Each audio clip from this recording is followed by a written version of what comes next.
O silêncio diz muita coisa.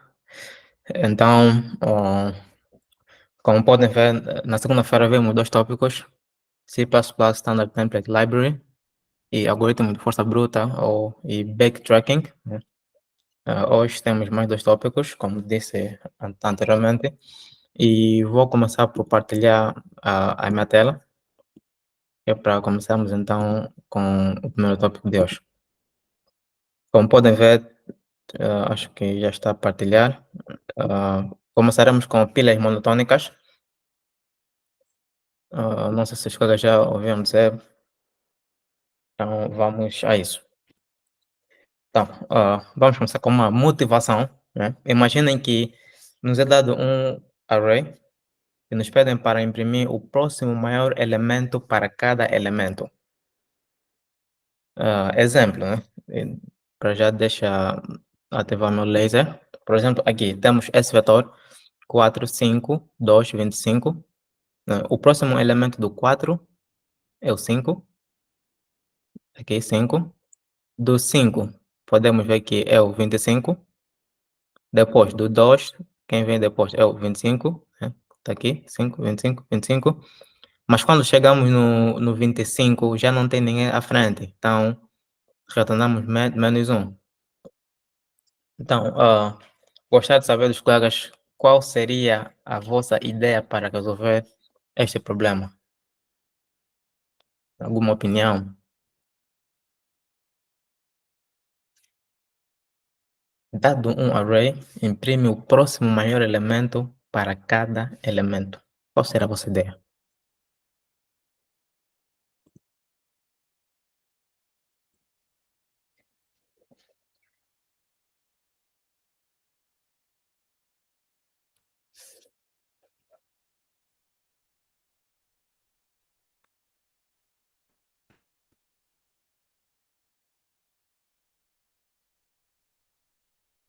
Estão muito quietos? Algum palpite para resolver este problema?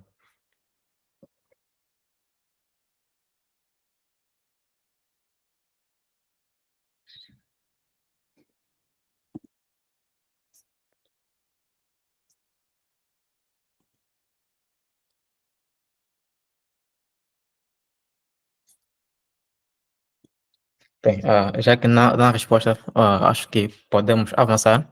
Então, acho que a ideia mais óbvia, né, que, que pensaríamos seria, que temos o vetor, né, percorremos cada posição do vetor. Por exemplo, temos aqui, né, 4, 5, 2, 25. Vamos ter o primeiro loop que vai iterar sobre cada elemento e teremos um outro loop e vai verificar os elementos que estão à frente dele, né? Por exemplo, se tivermos numa posição i para 4, é que devemos verificar o resto. Nesse caso, com um outro loop, um for, começando de uma posição mais à frente. Então, nós podemos verificar para ver se tem algum elemento que é maior do que 4. Caso assim seja, imprimimos o índice. Caso contrário, então imprimimos menos 1. Então, esta seria a primeira solução, né? A solução que acabei de dizer, é usando dois loops. E esta é a abordagem mais óbvia, mas tem complexidade n ao quadrado. N ao quadrado que, na maior parte das vezes, não é suficiente, né? De acordo às restrições dos problemas. Então, com isso, né? Nós pensaríamos talvez em melhorar e uma solução alternativa seria usando pilhas monotônicas. E os colegas poderiam estar se perguntar o que é então pilha monotônica. Então, como vem, este é o capítulo de hoje.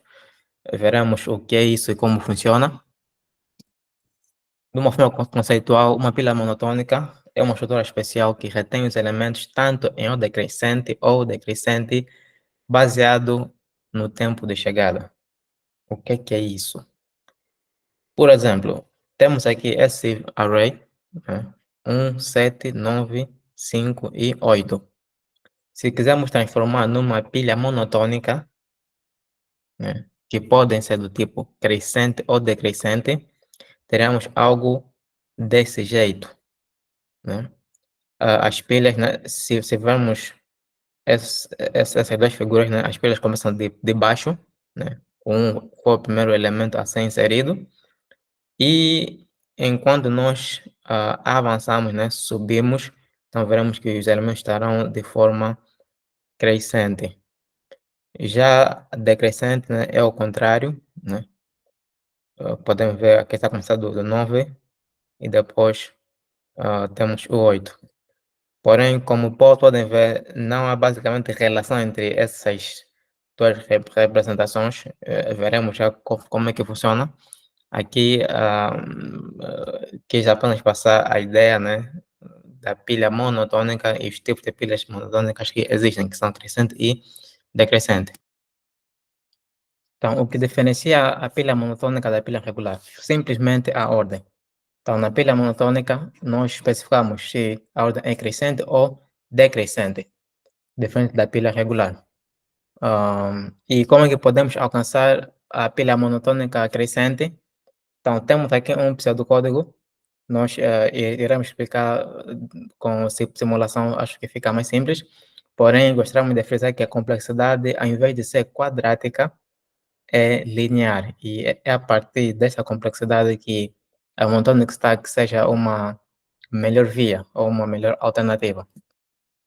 Então, nos é dado um array, né, com os elementos 1, 7, 9, 5, 4 e 8. Então, inicialmente, nós adicionamos os três primeiros elementos, né? Os três primeiros elementos já estão em ordem crescente, então não há muita história aqui. Primeiro colocamos o 1, depois o 7 e depois o 9. Ok. Depois, quando tentamos colocar o 5, nós vemos que quem está no topo é o 9, e o 9 já é maior do que o 5. Então, o que é que fazemos isso? Removemos todos os elementos que forem maiores do que o 5. Nesse caso, o 9 sai, o 7 sai e fica apenas o 1. Então, pegamos, né, e colocamos o 5 por cima do 1. Está aqui, 1 e 5. Ok. Depois disso, se tentamos adicionar o 4, nós vemos que a ordem aqui novamente não está correta. O 4 é menor do que o 5. Então, removemos o 5 e colocamos o 4. E teremos uma configuração de 1 e 4, que também está em ordem crescente. E, por fim, tentamos adicionar o 4 e nós vemos que está de forma crescente, né? Então, aqui já não podemos mexer. Essa é para a pilha monotônica crescente. Quando vamos para a pilha monotônica decrescente, apenas alteramos a condição, né? Inicialmente aqui, os 3 primeiros elementos estão de forma decrescente, primeiro 6, 3, depois 1. Só que depois, quando nós tentamos colocar o 5, nós vemos que o 5 é maior do que 1. Se nós colocarmos aqui o 5, ele não vai ficar em ordem decrescente, por isso, removemos os dois últimos elementos, só assim que colocamos o 5 e fica 6 e 5. Depois disso, né, tentamos colocar o 6, aqui também estraga o padrão, removemos o 5, colocamos o 6, ficou 6, 6, e por fim colocamos o 2. Então, esse aqui é um exemplo de pilha monotônica decrescente. Está aqui o do código, né, de como é que podemos alcançar pela monotônica crescente, e os colegas podem pensar como é que farão aqui para alcançar pela monotônica decrescente. É uma mera diferença, né? Então, só precisamos alterar aqui o, a desigualdade. E como sabemos, a complexidade é linear. Aplicações das pilhas monotônicas nós podemos utilizar para encontrar o próximo maior elemento, como vemos no exemplo de motivação. Podemos encontrar o menor também, né? Podemos encontrar a área máxima do histograma, a área máxima numa matriz binária. Existem várias aplicações em que podemos usar as pilhas monotônicas. Então, regressamos aos problemas, né? Este primeiro problema foi o exemplo da motivação. Apresentamos uma solução quadrática, dissemos que pode ser resolvido usando pilha monotônica, mas não mostramos exatamente a solução usando a pilha monotônica. Então, no próximo slide veremos como é que isso funciona e também temos aqui um exercício extra, né? Aconselho os colegas a pensarem mais tarde, que é uma variante desse primeiro exercício. Então, resolvendo o primeiro exercício, que é este daqui, próximo maior elemento para cada elemento do array dado, é o meu exemplo da motivação, né? Nos é dado esse array e podemos ver, né? Acessou de forma rápida, o próximo maior elemento do 1 é o 7, do 7 é o 9, do 9 já não tem ninguém à frente, então é menos 1, para o 5 é o 8, e para o 8 é menos 1, porque já não tem ninguém à frente. Então, ao invés de começarmos da esquerda para a direita, vamos começar da direita para a esquerda. Então, inicialmente, temos o 8. Será que a esquerda do 8 tem alguém? Não. Então, resposta menos 1. Ok. Depois disso, acrescentamos o 8 na nossa pilha. Tá, aí, acrescentamos. Depois disso, vamos para o 5. Na pilha já tem o 8. Ok. E por ser o único elemento e é maior do que o 5, quer dizer que o próximo maior elemento de 5 é o 8. Então, colocamos aqui a resposta na resposta 8. Mais à frente, adicionamos o 5 na nossa stack, porque pode ser que o elemento que tiver à esquerda precise dele. Então, acrescentamos o 5. Quando formos para o 9, né? Então, nós podemos ver que já temos aí o 5 e o 8, só que o 5 e 8, ambos são menores do que o 9, então eles não serão benéficos para determinar quem será o próximo elemento do 9. Então, por isso aqui, a resposta de 9 é menos 1.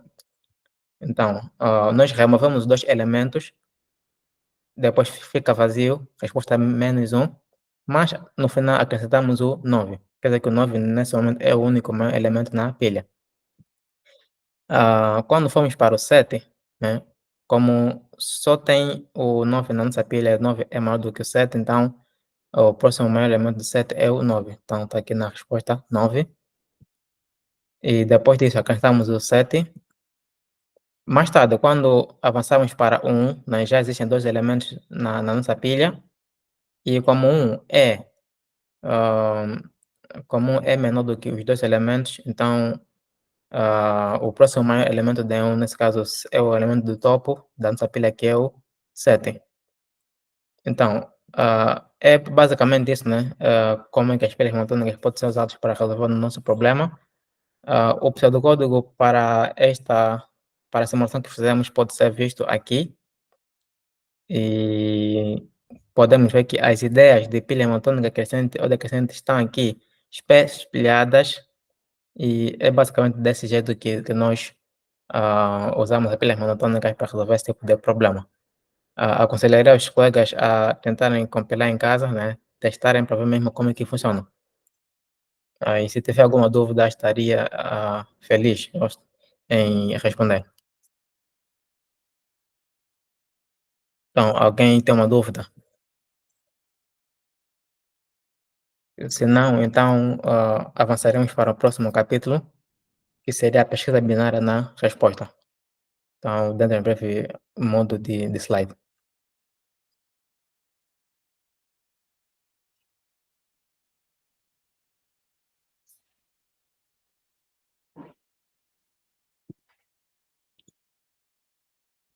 Ok, creio que os colegas conseguem ver. Então, segundo o capítulo, pesquisa binária na resposta, né? Acredito que os colegas já têm noção ah, do que é basicamente pesquisa binária, né? Nós, em programação, nós temos vários tipos de pesquisas, né? Ou em algoritmias. E o primeiro tipo de pesquisa que geralmente estamos por exemplo, na universidade ou nos nossos estudos particulares, o primeiro que vem na cabeça é a pesquisa sequencial, né? que é basicamente iterar sobre todo o vetor até achamos o elemento que precisamos. Depois disso, temos a pesquisa binária, né? Que é mais rápida, porém, ela só funciona quando o nosso array estiver de forma crescente ou decrescente. E com base nisso, né, gostaria de pegar nesse conceito e depois transportarmos para pesquisa binária na resposta. Então, imaginem que temos esse array de posições de 0 até 9. Deixa eu ativar meu laser. De posição de 0 até 9. E queremos achar o elemento 7. Então, algum colega pode dizer como é que encontramos o 7 usando pesquisa binária?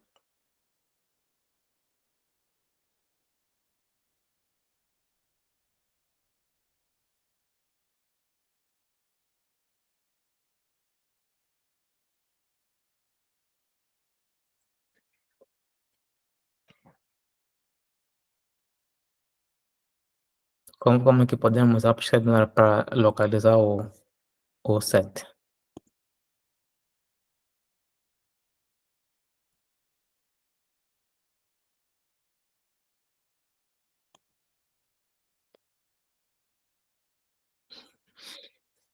Então, na pesquisa binária nós geralmente mantemos ponteiros, né? Um low e um high. Nesse caso, o low seria na posição 0 ou no índice 0 e o high no índice 9. Então, geralmente nós pegamos o elemento do meio, né? Pegamos o centro, nesse caso o mid, aqui no caso o mid é o 4, né? Se fizermos 9 mais 0 dá 9, dividir por 2, 4,5, mas pegamos a parte inteira, então dá 4. Porém, o nosso alvo é o 7.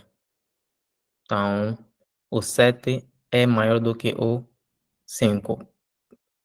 O que quer dizer que não, o 7 de jeito algum estará no nosso lado esquerdo. Então, esse lado esquerdo, incluindo o elemento que nós marcamos, devem ser excluídos e consideramos simplesmente os elementos restantes, nesse caso, o elemento da direita. Então, podemos remover esses elementos e fazemos o mesmo procedimento. Pegamos o elemento do centro, nesse caso, o ponto médio. Se fizermos isso, né? Aqui nós temos o 5, depois 9. Se fizermos 5 mais 9, 14 dividindo por 2, 7. Então, estamos aqui no índice 7. E fazemos a pergunta: o 8 é 7? Não.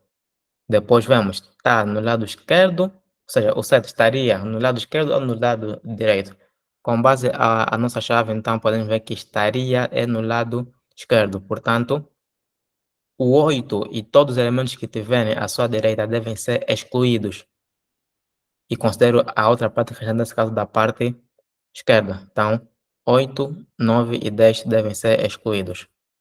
E o nosso ponteiro vai aí. Então, basicamente isso. Porém, quando nós pegamos o ponto médio entre o 5 e o 6, né? Se fizermos a soma dá 11. 11 por 2 dá 5,5. Pegamos a parte inteira, então será simplesmente o 5. Que não é o 7, não é o que nós queremos. Desse jeito faz com que nós avancemos, excluímos e vamos para o próximo ponteiro, que nesse caso é o elemento que nós queremos. Nesse caso é o 7, e 7 está contido no índice 6. Então, essa foi basicamente uma simulação de como é que a pesquisa binária funciona. E considero que os colegas já têm alguma noção, porque foi abordado na parte 1 do treinamento. Então, temos aqui um pseudocódigo que seria equivalente. E já agora, geralmente, nós utilizamos a fórmula high mais low dividindo por 2, né? Aqui pus essa fórmula porque nos ajuda quando trabalhamos com valores enormes, então para evitar overflow, então nós modificamos aquela fórmula do high mais low dividido por 2 por essa daqui. Yeah. As duas funcionam, só que essa aqui funciona em mais casos. E como sabemos, né, como a cada iteração nós dividimos por 2, né, então tem complexidade logarítmica. Então, pré-requisitos para usar uma pesquisa binária, né, uma pesquisa binária. Primeiramente, né, deve ter a propriedade monotônica. Se não tiver uma propriedade monotônica, então não devemos usar pesquisa binária, porque devemos usar um outro tipo de pesquisa. Nesse caso, será, por exemplo, a pesquisa sequencial. E uma função monotônica, né, tem basicamente esta configuração, né, para aqueles que já viram, né, nos cálculos dos limites, derivadas, geralmente nos é apresentado algo do gênero, ou nas progressões. Ah, nós temos dois tipos de monotonia, né? Crescente e decrescente. Isso aqui são aspectos matemáticos. Aqui, para nós, o mais importante é o conceito da propriedade monotônica. Então, o nosso array deve estar ordenado. Quer dizer, mas não necessariamente que seja sempre um array. Por vezes, nós podemos ter um intervalo, né? Como pode ver aqui, temos A e B. A e B é um intervalo, então, por ser um intervalo, né, é garantido que nós teremos elementos de forma ordenada, né? Supomos que aqui fosse, por exemplo, 2 e aqui 10. Então, os elementos que estão no meu seriam 3, 4, 5, 6, 7, 8, 9, 10. Isso tá ordenado de forma crescente. Se fosse também decrescente, seria a mesma coisa. Então, como é que essa propriedade nos ajudaria? Ah, Primeiro, vamos ver um exemplo, né? Dado um array ordenado quer dizer que... Desculpa, tem alguém? Certo, Sebastião Carvalho, sim.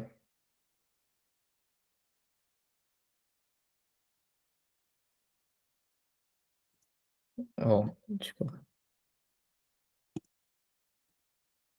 Oh, os colegas conseguem me dizer onde é que parei? Parece que não estava a partilhar o slide.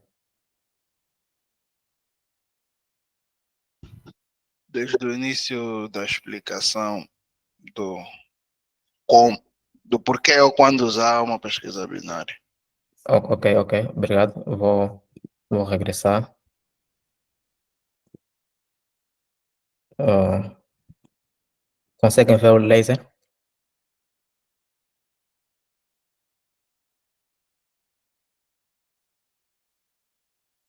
Os colegas conseguem ver o laser? Oh, ok, great, thanks. Certo, como dizia, nós só podemos utilizar a pesquisa binária quando temos a propriedade monotônica, né? Quer dizer, se o array estiver ordenado, pode ser tanto de forma crescente ou decrescente. E temos aqui esta função que representa, né? E isso não funciona simplesmente para um array, pode ser um intervalo, né? Basta nós vermos que tem um intervalo que tem essa propriedade, então podemos usar a pesquisa binária. Então, essa é basicamente a ideia que eu quis transmitir. E temos aqui esse vetor, né? Como vê, eles já nos dizem que o vetor está ordenado, quer dizer que está garantido que podemos usar a pesquisa binária. E nos pedem que para retornar a quantidade de elementos no intervalo L a R. Então, um exemplo seria número de elementos, nesse caso, de 4 a 9. 4 a 9.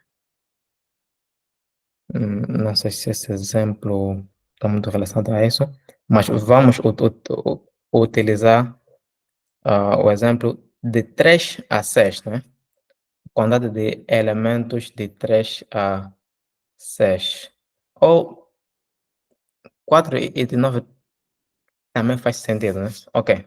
Então, primeira pergunta é: o 4 e o 9 estão contidos no nosso array? Conseguem encontrar o 4 e o 9? Podemos ver que não, né? Não conseguimos ver o 4 e o 9. Porém, eles nos pedem a quantidade de elementos no intervalo. Então, se começamos do 1, podemos ver 1 é o 4? Não. 2 é o 4? Não. 3 é o 4? Não. O 5 é? Não. Porém, o 5 já é maior do que o 4. Portanto, eu devo parar aqui.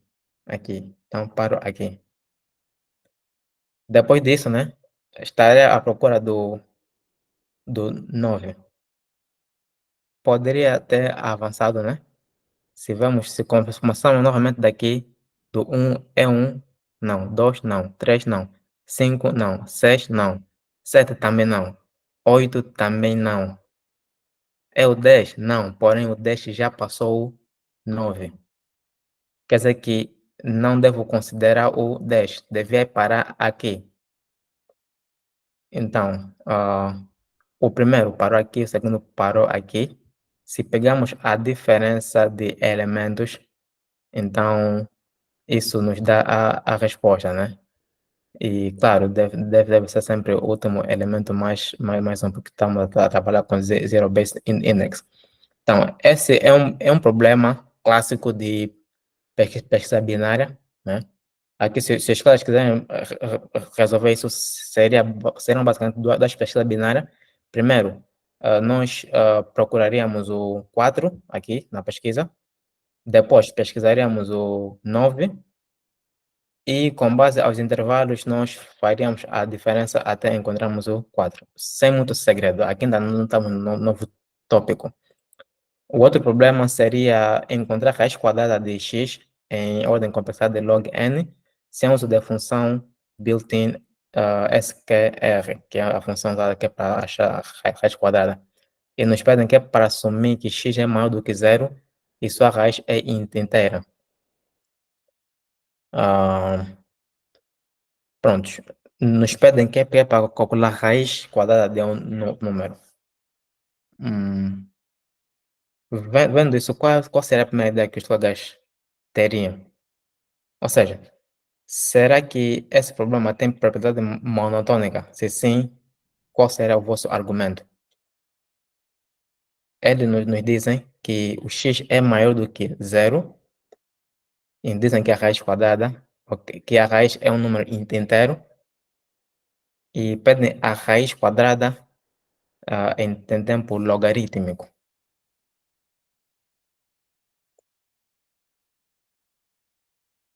Supomos que nos pedem que é para encontrar a raiz quadrada de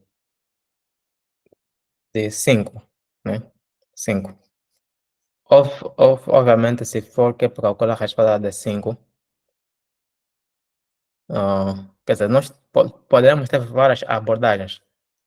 A primeira, como é o que nós temos, a ideia mais singela seria a pesquisa sequencial, mas isso não satisfaz, não fará muito sentido, porque aqui eles estão nos pedir uma complexidade logarítmica.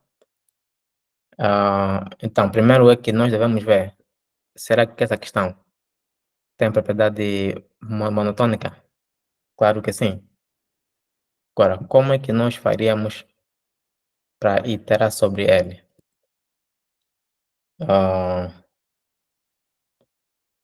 Então, é só vermos.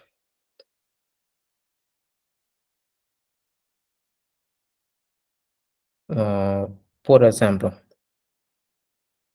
enquanto nós fazemos a pesquisa, né? Nós vamos supor que o array fosse esse. 6 vezes 6, 36. Supomos que o alvo seja a raiz quadrada de 4.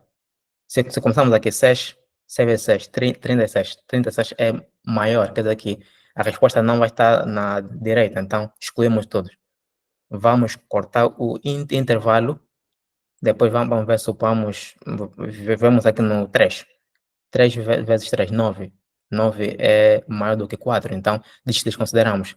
Vamos reduzir e depois podemos ver que nós encontramos o 2. Então, esse também é um problema que pode ser resolvido com pesquisa binária. Porém, existem alguns casos mais complicados que a pesquisa binária não necessariamente consegue resolver. Então, veremos alguns. Antes de começarmos, né, vamos ver primeiro alguns conceitos importantes. Conceito de predicado, né? Predicado é uma função que retorna verdadeiro ou falso e geralmente usamos que é para verificar se uma resposta candidata é válida ou não. Ok, mas o que é isso? Vamos ver isso. Supomos que nós temos essa sete. 1, 2, 3, 4 e 5. Né? E nos dizem que a nossa função predicado é a seguinte: retorne verdadeiro se o número for menor do que 3 e falso caso contrário. Um exemplo seria, vamos supor, 4. Né? 4. O 4 é menor do que 3? Não. É maior. Então, o 4, para o nosso predicado, tem que retornar falso. Por isso é que aqui nós marcamos vermelho para todos que não satisfazem a condição. E aqui nós temos 1, 2. O 1 e o 2, por serem menores do que 3, estão satisfazem a condição. Então, isso é um exemplo de um predicado.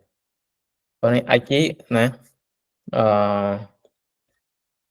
a função ou retorna verdadeiro ou falso. É booleano, mas não falo do booleano que está online. Então, essa é basicamente a ideia. Lembre-se, predicado é uma função que retorna verdadeiro ou falso. É uma função booleana.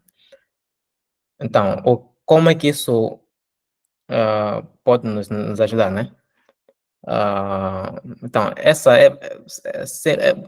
podemos dizer que é uma definição formal, né? Mas a função predicado, basicamente, ele nos dá um bound, um limite, né? De um ponto até o outro, a solução será constante, mas depois ele altera, né?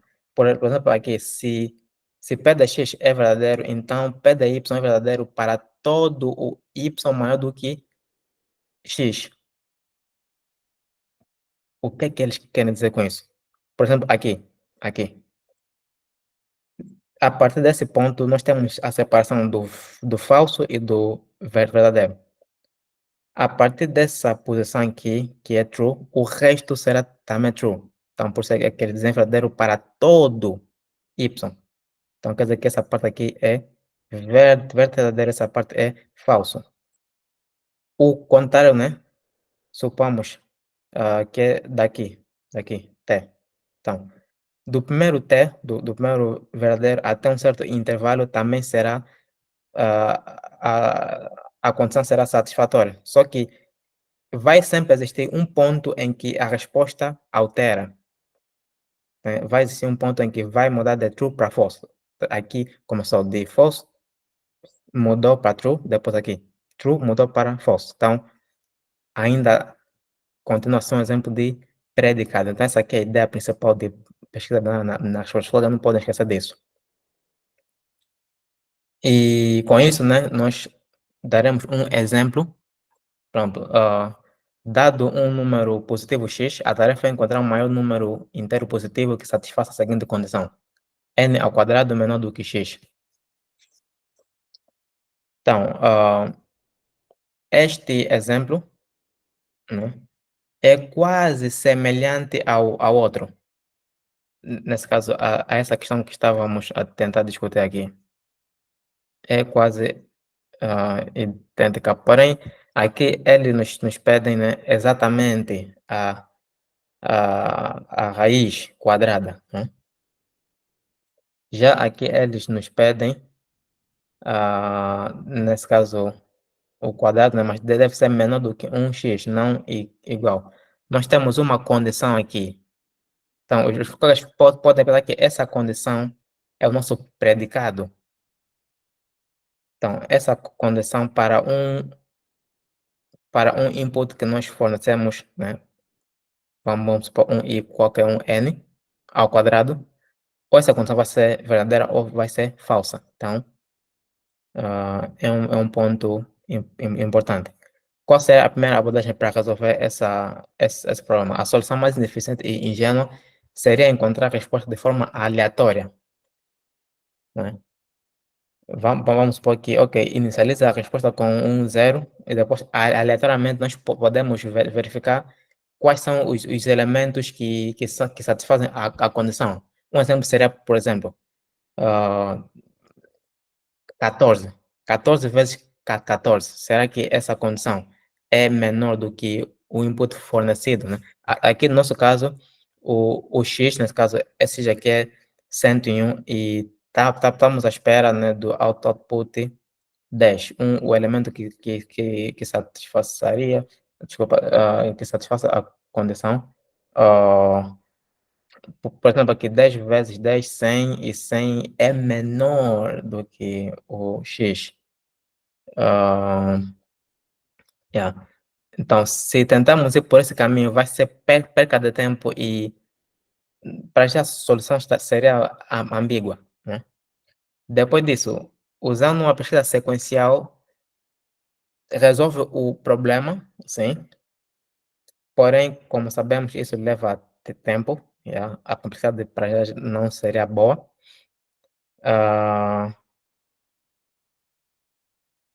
yeah, essa resolveria, mas o tempo de execução não seria tão bom. Então, uma solução otimizada seria usando a pesquisa na resposta. Por quê? Porque, para já, né, ela apresenta um comportamento monotônico. Se os colegas tentarem pegar cada input de 0 até o valor fornecido, né, 0, 1, 2, 3, 4, e tentarem colocar no n, verão que vão ter falso, falso, falso, falso, falso, falso, falso, ou verdadeiro, verdadeiro, verdadeiro, mas haverá um input x que vai mudar o intervalo, né? Podemos ver aqui, aí a nossa função é n ao quadrado é menor do que x. Se for zero, né? Se for zero, zero é menor do que 101, é verdadeiro, então true.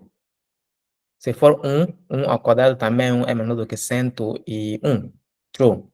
Se for 2, 4 é menor do que 101. True. Se avançarmos assim, quando chegamos no 10, 10 ao quadrado, 100. 100 é menor do que o 105, também true. Mas quando nós colocamos o 11, a história muda. Vai sair de true para false. Então, por isso é que, para já, esse problema tem propriedade monotônica. E como a função predicado garante, né, que há um ponto em que a resposta começa a mudar, então, nesse tipo de problema, nós podemos usar a pesquisa binária na resposta. Então, como é que faremos essa pesquisa? Para já, né, a ideia principal, como disse, baseia-se na pesquisa binária, com algumas mudanças aí. Então, iniciaremos o limite inferior com 0 e o superior com 101. Inicialmente, a resposta será 0, porque, pronto, estamos a tratar de menor, então, se colocamos aqui o zero vai satisfazer a condição, vai ser verdadeiro. Então, de forma assim, inicialmente dissemos que, ok, vamos dizer que o zero já é a nossa resposta. Depois disso, o que é que fazemos? De acordo ao nosso boundary, notem que nem sempre vão nos dar um array. Então, considere o intervalo que nos dão já o nosso array. Então, vamos posicionar um low e um high, de 0 até 101. E, como sempre, né, pegamos o ponto médio. Quem é o ponto médio? É o 50. 50 ao quadrado é maior do que 101? Sim, é. Se é, então, do 50 para todos os elementos, né? do 50 até o high, tudo isso aqui nós vamos desconsiderar. E desconsiderado, né? Pegamos, saímos de 50 para o 49. Então, temos aqui, fazendo o mesmo procedimento, 25 ao quadrado é maior do que 101? Sim. Então, essa condição para nós não é importante. Vamos também remover, quer dizer que do 25 até 49 também vamos desconsiderar essa resposta. Reduzindo isso, né? Vamos no 24, pegamos o ponto médio e dará 12. 12 ao quadrado é maior do que 101, sim. Então, do 12 para frente, nós vamos excluir isso. Pegamos outro ponto médio. 5. 5 ao quadrado, 25. 25 é menor do que 101? Sim, é. Ok. Né, se fosse na pesquisa binária, a condição seria 5 ao quadrado é igual a 25? Sim. E pararíamos logo aí, mas aqui é diferente. Então, a condição é satisfeita, né? Já saímos do false para o true, já entramos no campo do true. Então, por essa condição ser verdadeira, então podemos dizer já, ok, esse 5, como já satisfaz a condição, então é uma das respostas. Atualizo a minha resposta. Anteriormente, inicializamos com quanto? Com 0, mas agora a nossa resposta já mudou para 5. Ok, mas o fato de obtermos essa resposta não quer dizer que seja a única. Talvez exista uma resposta melhor. Então, vamos ver se existe mais alguém que satisfaz essa condição. Então, se vemos bem, né, como todo elemento que é menor do que o 5, enquanto ele mesmo vão satisfazer a condição, então já não preciso checar essa parte que está no lado esquerdo. Essa parte já não consigo, eu já não preciso considerar. Então, vou assumir que também faz parte da minha resposta. Então, vou tentar ver no lado direito, né, do 6 até ao 11, se também esses elementos fazem parte da minha resposta. Como é que fazemos isso? Mandamos, como disse anteriormente, né, essa parte verde já é a resposta. Vamos tentar ver se os outros elementos fazem parte. Aqui, nós contamos até o high, né? Pegamos o ponto médio. Qual é o ponto médio? O ponto médio é o 8. Ok, 8. 8 ao quadrado, 64. 64 é menor do que 101? Sim. Se sim, então também um candidato para nossa resposta. Vamos considerar. Atualizamos do 5 para o 8. Ok. Mas vem a pergunta: será que ainda podemos melhorar a nossa resposta? Não sabemos. Podemos tentar, porém, é garantido que do 0 até o 8 também fazem parte da minha resposta. Então, vou tentar considerar essa parte aí. Ah, então, vamos mudar, né? Pegamos mais outro ponto médio. Temos o 10. 10 ao quadrado de 100. 100 é menor do que 101? Sim. Então, o 10 também deve fazer parte da minha resposta. Vou alterar o intervalo, agora a resposta é de 0 até o 10. E, como podem ver, só falta mais um passo, que seria verificar se o 11 faz parte da nossa resposta. Quando nós chegamos no 11, dizemos, ups, 11 ao quadrado é maior do que 101. Fim da pesquisa, já não há resposta por considerar. Então, a partir do momento que nós alcançamos essa condição, low igual a high, então nós paramos a nossa pesquisa. Então, qual é a resposta? Como podem ver, a resposta é tudo isso aqui que dá, que está de forma, que está de cor verde. E ao mesmo tempo, nós podemos ver que isso aqui espelha o conceito de função predicado. Existe um intervalo em que a função muda de false para true ou de true para false. Então, de 0 até 10 é verdadeiro, mas do 11 em diante é falso. Então, nós podemos dizer que a nossa resposta é essa aqui, né? É 10. Não sei se ficou claro, né? Eu gostaria de receber um feedback da vossa parte. Essa é a pesquisa binária na resposta.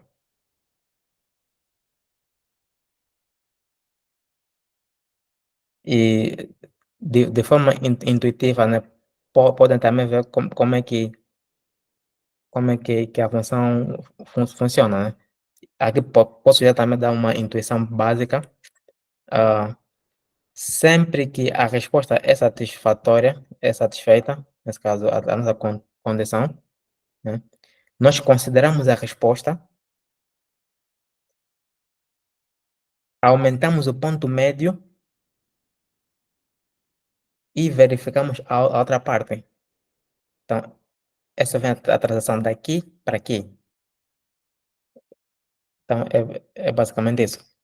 E existem alguns passos, né?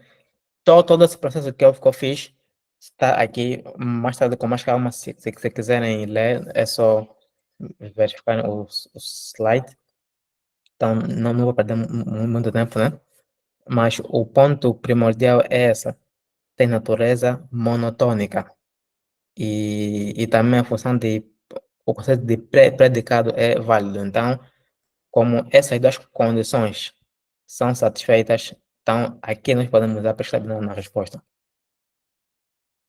Um pseudocódigo de como implementar a função, nesse caso, a nossa pesquisa, né? Considera que nós temos um ponto low e um high, claro. Começamos do zero até o x, mas o x, no nosso exemplo passado foi 101. Nós vamos iterar enquanto o low for menor do que high, né? Como vimos, quando eles foram iguais, nós paramos de fazer a pesquisa, pegamos um ponto médio e verificamos o nosso predicado. Então, essa condição aqui, se mid vezes mid menor do que x, né? É aquela nossa condição que eu referi. Então, essa aqui é o famoso predicado. E geralmente é uma função. E de uma forma simplificada, né? Nós geralmente substituímos ss mid vezes mid com uma função, né? Supomos que fosse assim, check, check. Depois no check é onde nós colocamos a nossa condição. Então nós fazemos os cálculos, né? Como vemos, quando a condição já é satisfeita, consideramos já a resposta e depois tentamos ver se na parte direita podemos encontrar mais alguma coisa. Então é isso aqui. Caso contrário, simplesmente nós dizemos, ok, reduz o raio e vamos ver se vamos ver para onde é que nós chegamos. Então, essa aqui é basicamente o pseudocódigo. Se convertermos para C++, seria algo mais ou menos assim. E é basicamente isso. Isso é pesquisa binária na resposta. Eu gostaria de receber algum feedback antes que nós avancemos. E notei que há uma pergunta. Ok, o predicado vai sempre tendo como base o mid. ah, Pronto, o mid é basicamente o ponto médio, né? O ponto médio. Isso vai depender muito da condição, né? Se vemos aqui, ele nos dá uma condição. Essa condição aqui é que nós chamamos de predicado. Agora, tem que ver, né? Entre o x e o n. Entre x e o n. Quem que vai ser o meu iterador da busca, nesse caso? Quem será o ponto médio? Como sabemos, o x é fixo, já é dado, então automaticamente essa aqui é que vai fazer a função do mid. Então, vai ter sempre alguma variável que pode substituir com o mid. E a partir daí tu pode avançar. E mesmo aqui, né? Mid é apenas um nome, né? Aqui, deixa eu ver aqui, essa lá. Aqui tu pode alterar, em vez de escrever mid, tu pode colocar n, e seria n vezes n menor do que x, que será exatamente aquela condição. Mas por que é que nós colocamos o mid? Porque fica mais fácil entenderem, né? E faz sentido, mid, ponto médio. Essa fórmula aqui é do ponto médio. Será que ficou claro? Moisés.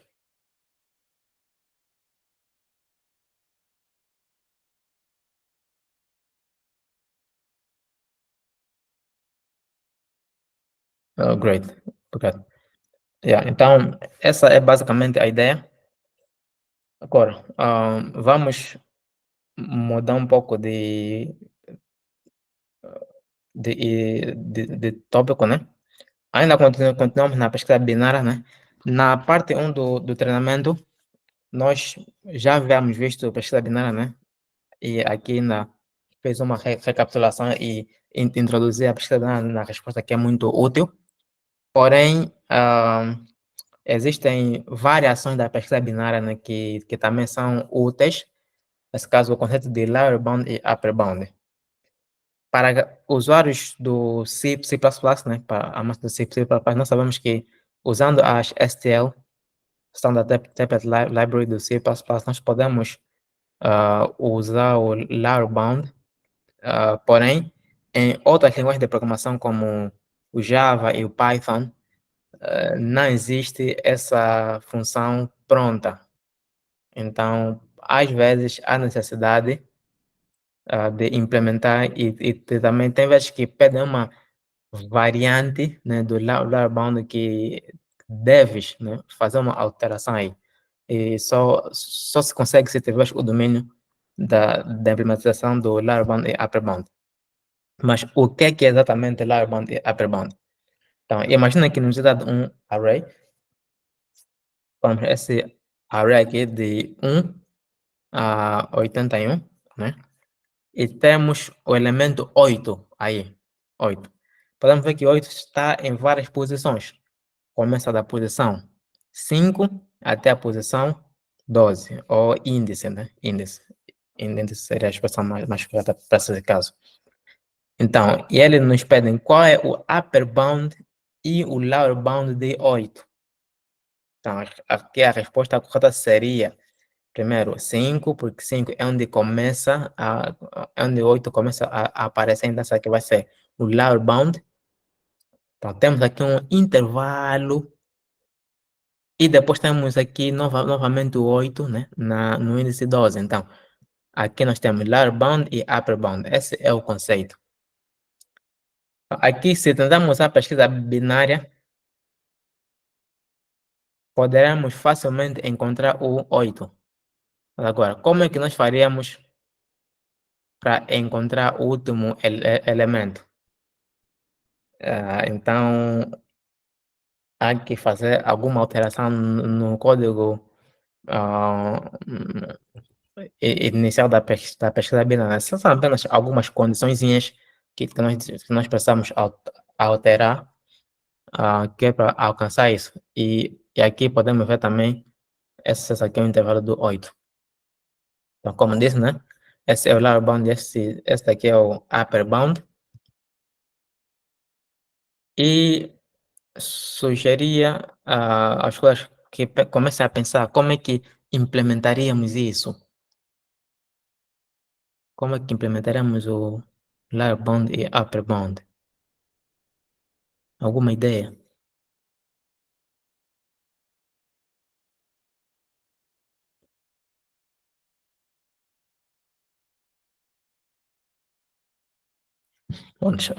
Vamos começar com uma simulação, né? Então,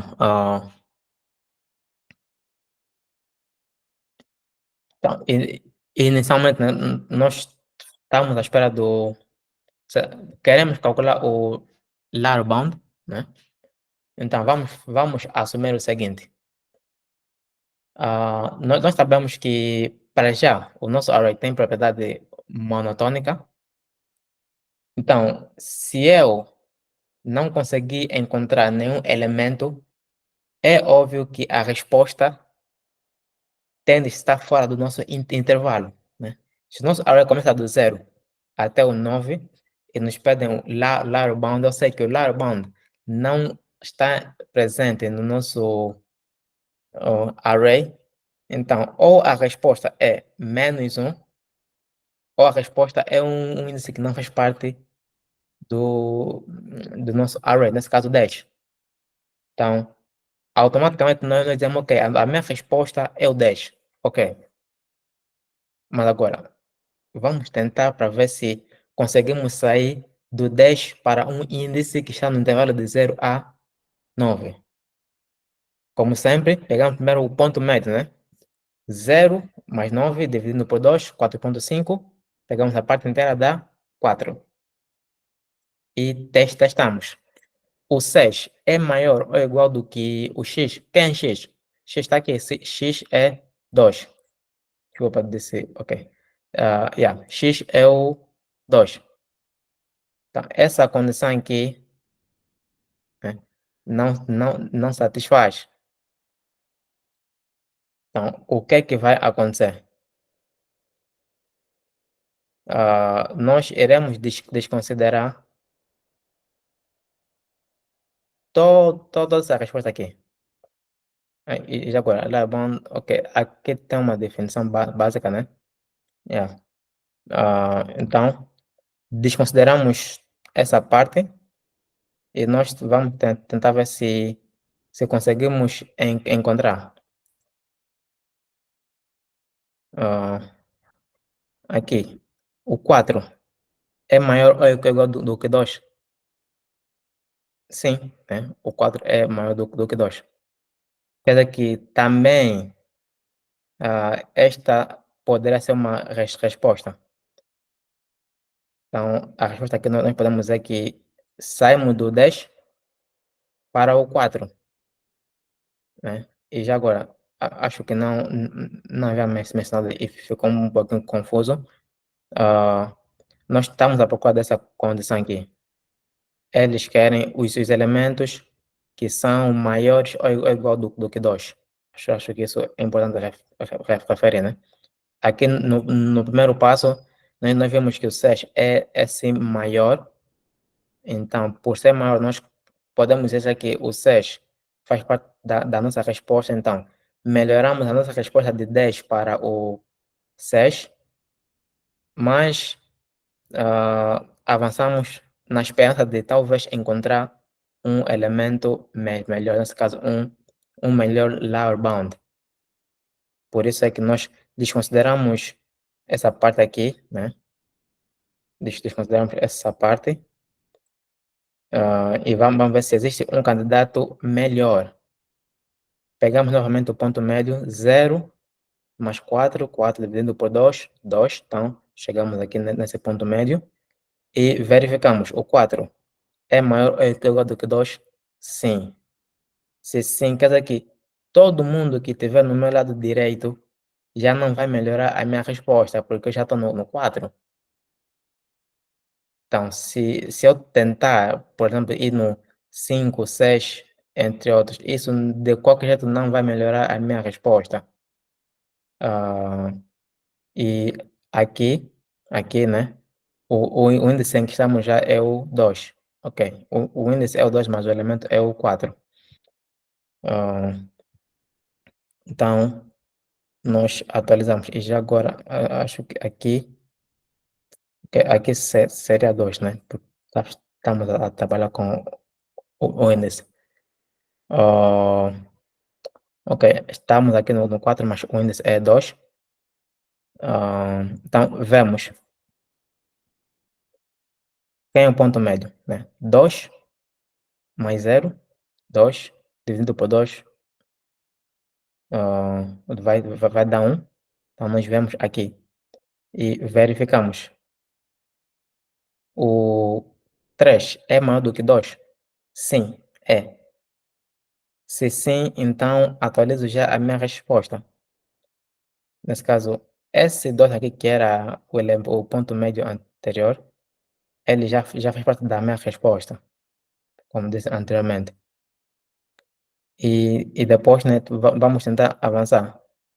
Se tentarmos ver aqui, né, se pegamos 0 mais 1 dividido por 2, 0,5, pegando a parte inteira vai nos dar 0. Então, quando nós chegamos aqui, já não tem mais como melhorar a resposta. E como a condição anterior foi válida, Então, essa aqui também já faz parte da minha resposta. Nós conseguimos melhorar, né? É uma questão de melhoramento. Já agora, desculpa, aqui seria assim, já. Então, nós conseguimos melhorar a nossa resposta. E se chegamos aqui 0, oh, desculpa, 2 é maior ou igual do que 2? Sim. Se sim, então o 0, né? A resposta anterior foi 1, então o 0 vai ser a minha nova resposta. Ah, há um colega aqui, tem uma questão. Sim, sim. Mesac. Oh, desculpa. Conseguem ver? Pode me dizer onde é que parei?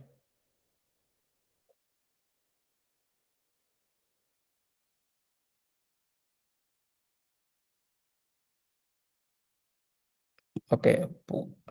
Consegue me dizer onde é que parei? Acho que perderam alguma coisa. Ok, né? Tá, vou repetir, né? Estamos aqui. Então, nós vemos que essa condição é válida.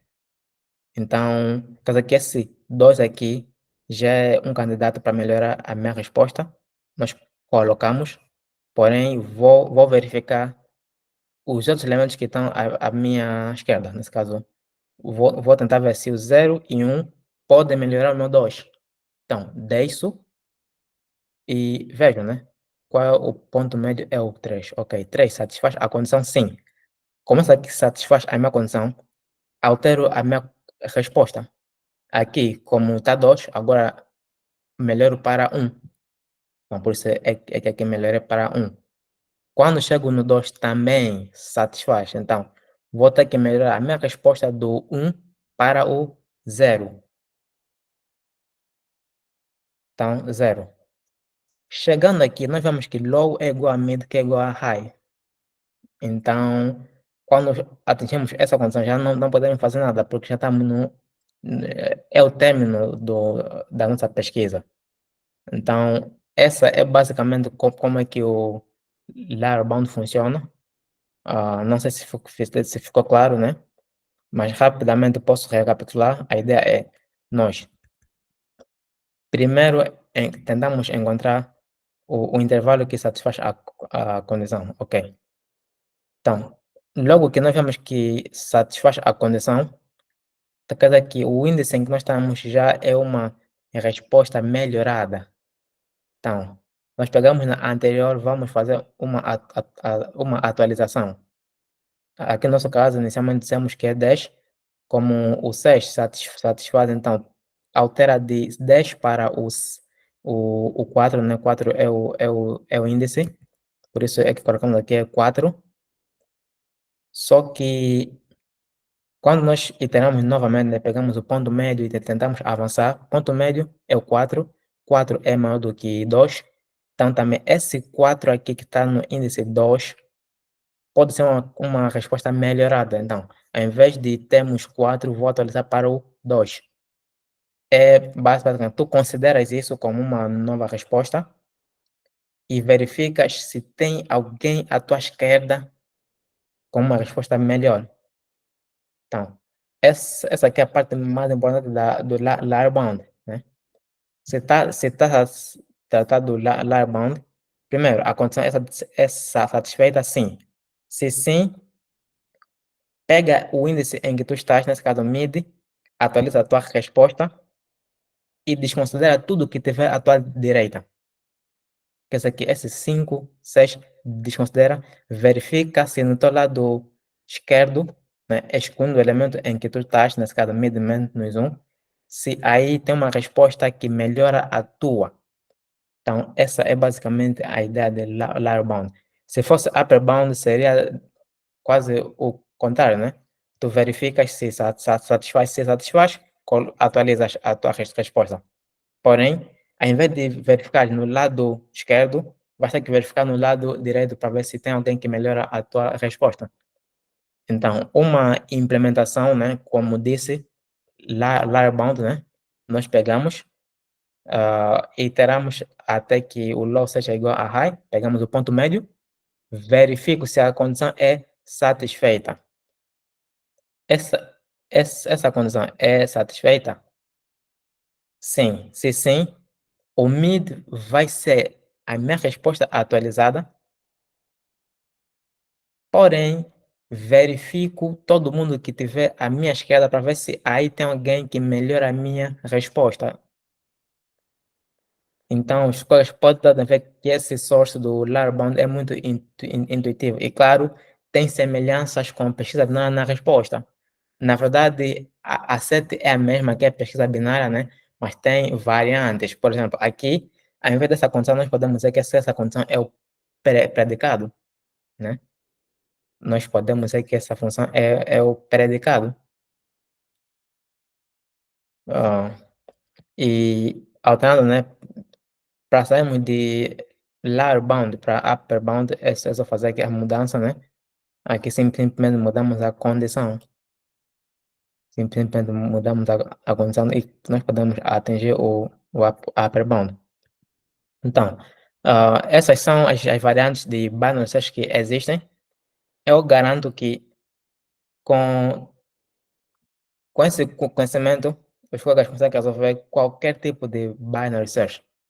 Qualquer questão que envolve binary search, os colegas conseguem resolver. Qualquer. Então, porque isso engloba todo tipo, né? Temos o lower bound, upper bound, a pesquisa binária normal, e depois tem um binary search on answer, pesquisa binária na resposta. Então, essas são as diferentes variantes de binary search. No LeetCode, conseguiram encontrar vários problemas, né? Acho que o LeetCode é a melhor plataforma que é para praticar binary search, mas infelizmente nós não conseguimos carregar problemas do LeetCode no VChat. Porém, existem, né, outros problemas, né, de outras plataformas que estarão disponíveis às 16h30, quando já foi criado. E se quiserem mais detalhes, especialmente a fórmula que eu mencionei aqui, deixa eu recuar. Esta fórmula aqui, se quiserem mais detalhes de como é que funciona, porque é que colocamos aquela fórmula ao invés da fórmula normal, essa aqui. Então, nesses links que eu deixei aqui no slide, as colegas conseguem ver mais detalhes. Então, não sei se tem alguma questão, terá o prazer de responder.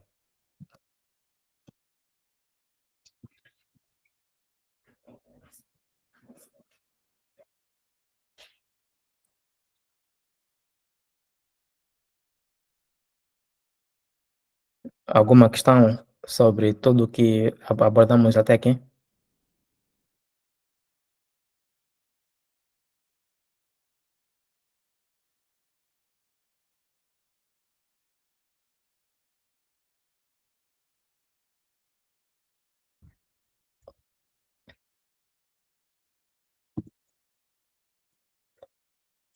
Se não, então, ok.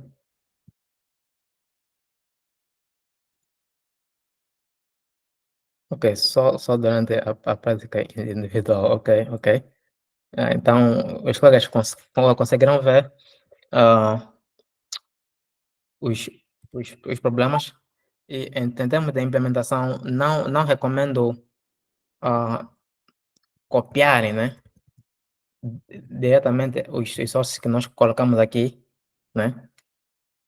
Quer dizer, não memorizem isso. É o que eu sugiro, né? Podem ver o funcionamento, então, de acordo com o funcionamento que vem aqui, tentem escrever o vosso próprio código. Acho que se fizerem desse jeito, durante o contest terão um poder de implementação maior, quer dizer, não vão precisar memorizar coisas, mas sim, ok, tu sabes como é que funciona, então é só escrever a ideia e, e será mais benéfico para vocês, porque quando se memoriza, né, e te dá uma variante, fica um pouquinho difícil, escrever um código de forma certeira, né. E claro, né, os colegas têm que fazer revisão, né, daqui o conceito de pesquisa binária, a propriedade mais importante, conceito de predicado, como é que funciona, ah, ver aqui os exemplos, simular e implementar a vossa implementação, pesquisa na resposta, depois Larabound e Paperbound que acabam por ser, assim, subsets deles, né? E assim vão andando. Então, como não há pergunta, então encerramos assim a segunda aula, né, da parte 2. Obrigado por estarem presentes e continuamos na sexta-feira com 2 novos tópicos, né, a ser decidido. Caso os colegas tenham alguma pergunta, é só deixar no grupo, teremos o prazer de responder-vos. E boa sorte para o Contest de hoje. Até mais.